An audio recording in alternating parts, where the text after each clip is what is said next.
I moved into this house last month. A quiet old place on the edge of town. The landlord said it was a steal for the price. Creaky floors, dusty windows, the kind of charm that only comes from years of neglect. But I didn't care about any of that at first. It had everything I needed and more space than my tiny apartment could ever dream of. So when they handed me the keys, it felt like finally something good happened to me. That night as I unpacked in bed, I noticed how still everything was outside. No cars driving by, no neighbors walking their dogs, just silence stretching out across the street. And then I heard it, faint but unmistakable. 3 slow knocks coming from behind one of the walls. My heart stopped for just a second before I told myself it was probably nothing. Maybe pipes or maybe even mice. But there were no pipes here, and I hadn't seen any signs of animals either. Still, I tried not to think too much about it. Maybe someone nearby was doing some late-night work.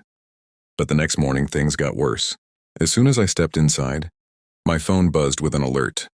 Warning, air quality is hazardous. Confused, I checked the weather app. There wasn't supposed to be anything unusual today. Warning, air quality is hazardous. The alert popped up again, louder now. Then another one followed almost instantly. Warning, air quality is hazardous. My chest tightened as I stepped outside. The air felt thick, heavy, like something wasn't right at all. I took 2 steps toward the street, before noticing the fog rolling in fast. Not normal morning mist either. It moved too quickly, too purposefully. As soon as I turned back around, everything changed. The house behind me didn't look quite right anymore. Its windows darkened, its shape distorted, and when I looked down at my feet, the ground beneath them began shifting, twisting into shapes that weren't there before. That's when I heard the knocking start again. 3 slow hits against what should have been solid wood, but somehow sounded hollow, now coming from inside the walls themselves. I stumbled backward, but nothing stopped me. The fog swallowed me whole until suddenly, it cleared enough for me to see myself, or rather some version of me standing still, smiling. It was like looking into a mirror, but something had gone wrong with the reflection. Too perfect, too calm, almost unnatural. You finally stopped running, my own voice said, though I wasn't sure if it came from inside or out. The fog thickened again as everything went dark. You should have listened to your instincts. The voice whispered now, its tone heavy with regret. But now there's nowhere left to go. When I woke up later, the house felt different. Its walls seemed closer than they were before, like they wanted to press down on me. The air stayed cold even though the sun shone outside. And every time I tried to leave, something blocked the front door. You're not supposed to leave yet, my own voice said again. This time without warning, not until I'm done with you.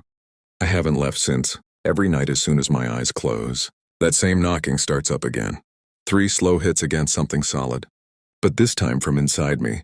And every morning when I wake up, I find myself just a little bit closer to disappearing. The house doesn't feel like mine anymore. It feels alive, watching me, waiting. Sometimes when I look hard enough, I can feel its eyes staring back through mine. So this is what happens when you ignore the warnings. When you think you're safe in your own home, but something else has already moved inside. Warning, air quality is hazardous.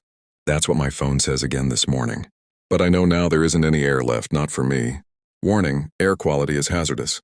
And if you ever hear knocking at your own front door, don't answer, don't even think twice. Just keep walking until you find somewhere else. Because once they get inside, they don't let their guests leave alive. So remember, next time something feels wrong with where you live, trust yourself. Trust whatever instinct tells you to run as fast as possible. Because sometimes staying just one more night is all it takes to lose everything forever.